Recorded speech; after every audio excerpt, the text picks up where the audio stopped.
Mr. Raymart Santiago. Ganda ng jacket ni Sir Raymart.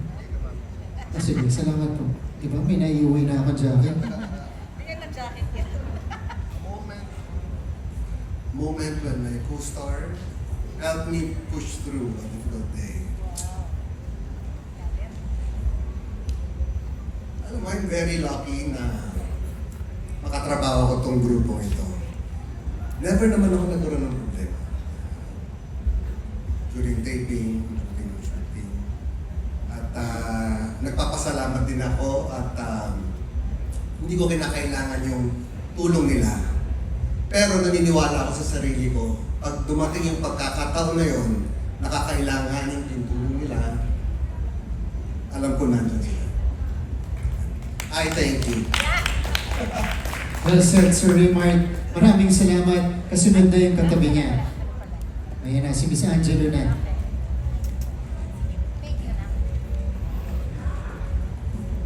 Gandang hapon po sa ating lahat. Wow. Natawa si Miss Angelo. Thank you for this wonderful question. A rejection that changed me.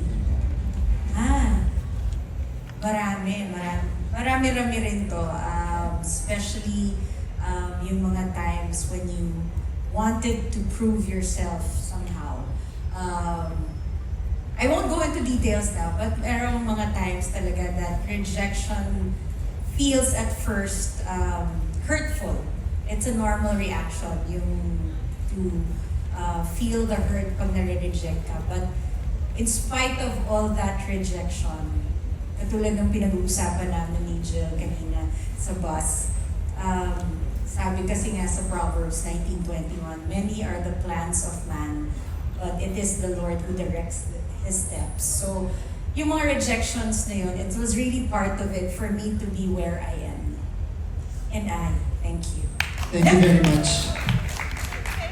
Sabi nga nila, di ba, rejection are only redirections in life. Okay, thank you, Miss Angelo.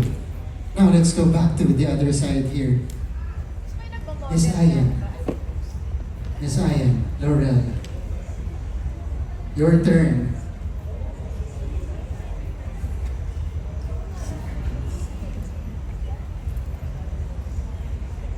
A personal fear I had to overcome.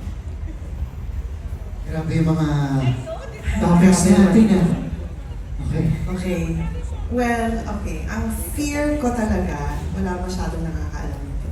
May fear ako of enclosed spaces, and elevators, and crowd. So, yun yung mga kailangan ko i-overcome. Not just by, physically pushing myself to the elevator when I have to. Kasi kaya ako nagkaroon ng fear dahil nakulong ako sa elevator before. So kaya pag may taping at may elevator, stairs na lang tayo, ganun ako. So then, to overcome my fear by really pushing yourself into the situation and by praying a lot. Kasi ang daming elevator. Diba? Dito lang pagpanik natin at may elevator. So I learned how to distract myself that way.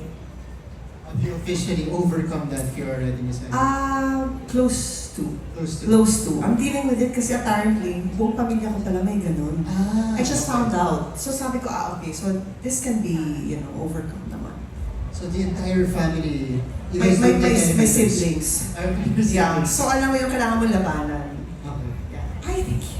Thank you, Miss Ayan. Yeah, Miss Ayan Laurel. Next, Mr. Kim Jisoo. Okay, your turn. So you have to share with us your never say die moment or your never say die experience. A moment in this project when I doubt myself, but push through anyway. I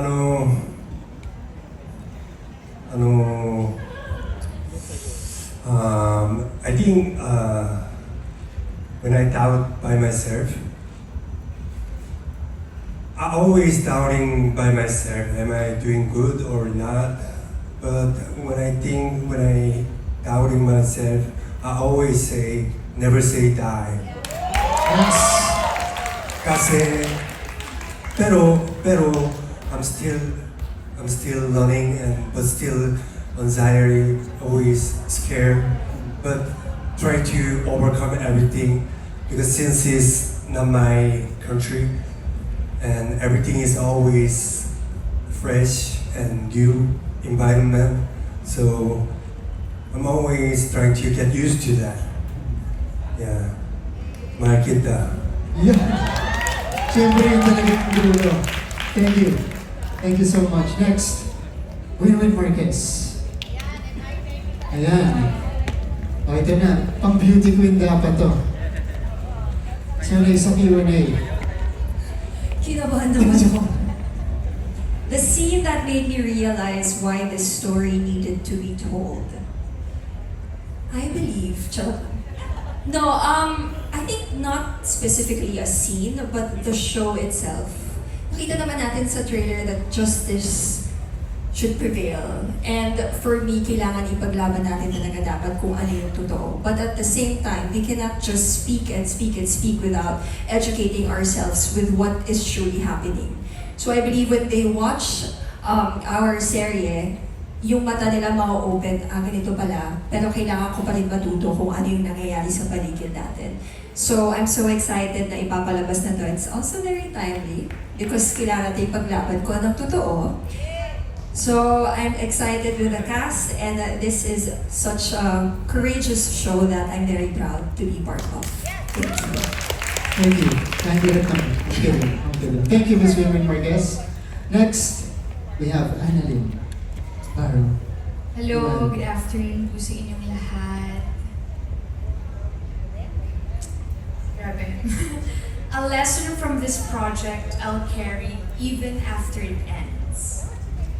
Siguro yung sa title na lang din itself, yung Never Say Die. Parang na kahit anumang mga challenges yung mangyari, kasi sa buhay natin talagang may maganda at hindi masyadong maganda.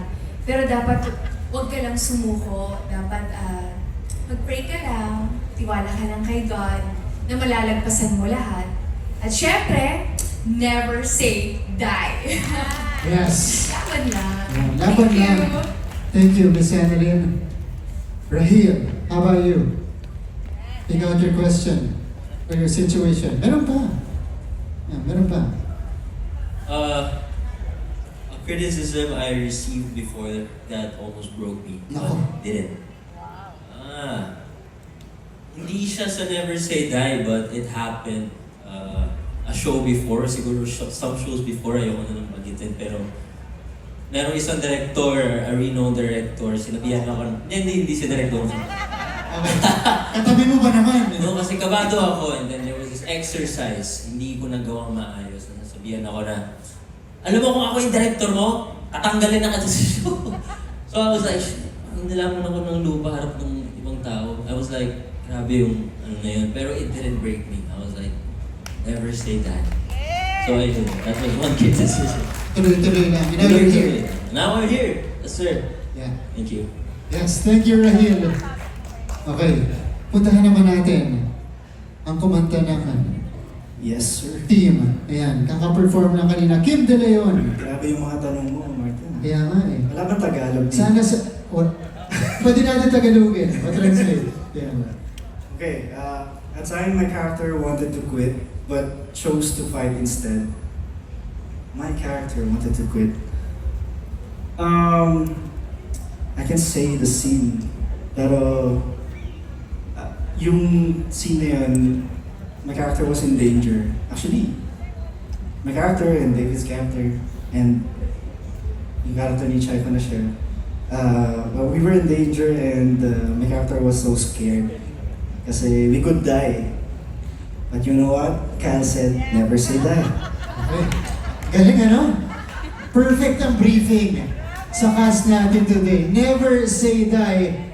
Pero syempre po hindi tayo magtatapos without asking our two esteemed directors. Syempre po! Okay, unahin muna natin si Direk Richard Arellano. Sakto, dalawa na lang po natitira, Directs. Ayan.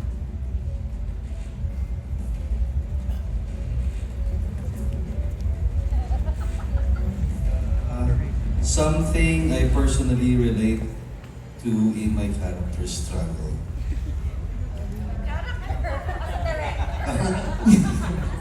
siguro, regarding to sa yung mga character, siguro yung father, no? I'm also a father, no? So, relating rin dun sa title, no? Ever since I never say die to my family, no? Para mabuhay ng tuloy-tuloy.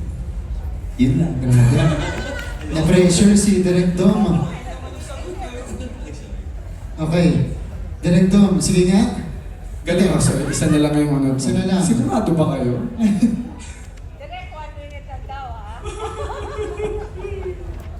Naalala ko nung pinag-eulogy nung namatay si Jacqueline Jose. Natatakot sila kung ano baka sabihin ko eh. Baka yung nadadala. Okay lang, Direk. Fire If I away. could describe my never say die moment in one turning point, Sakto. Perfect for you, Direk. Perfect. One turning point. Meron yan. I'm sure it's turning points, but ano yung pinaka top of mind yung talaga nag-stick out for you?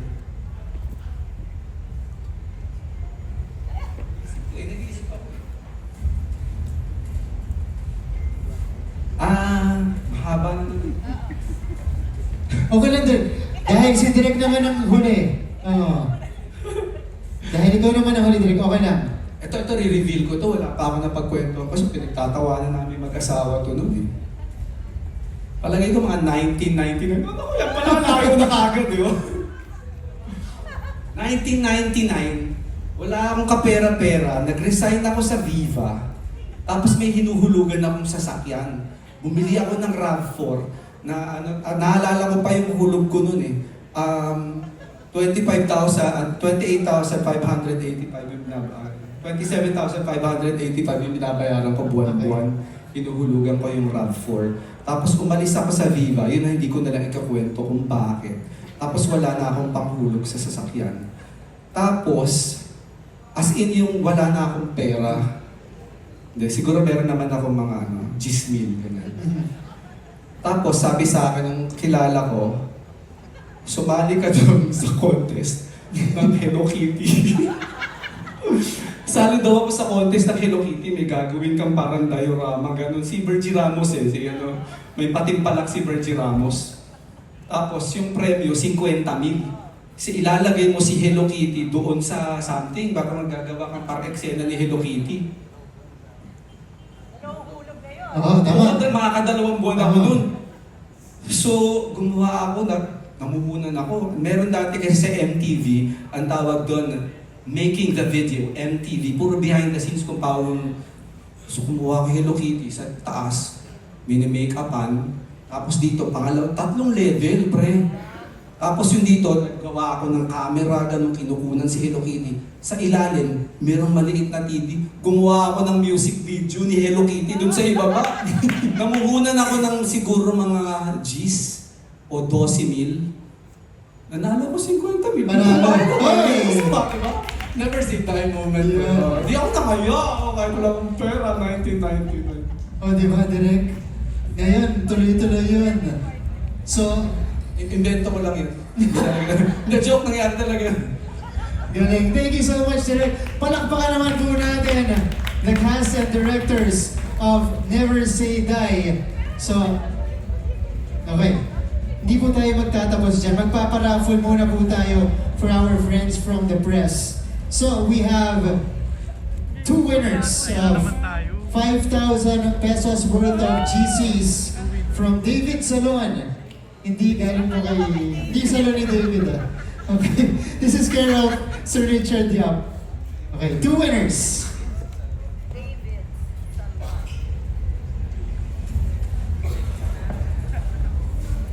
Okay, dahil galing kay Sir Richard, is the honor, sir. 2 winners.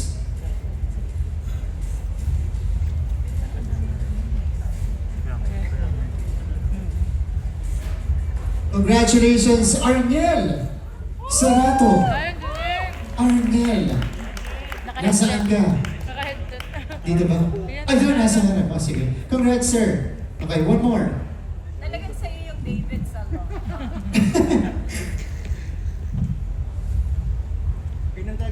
And Is this Guy or G. Trilliana? Yes!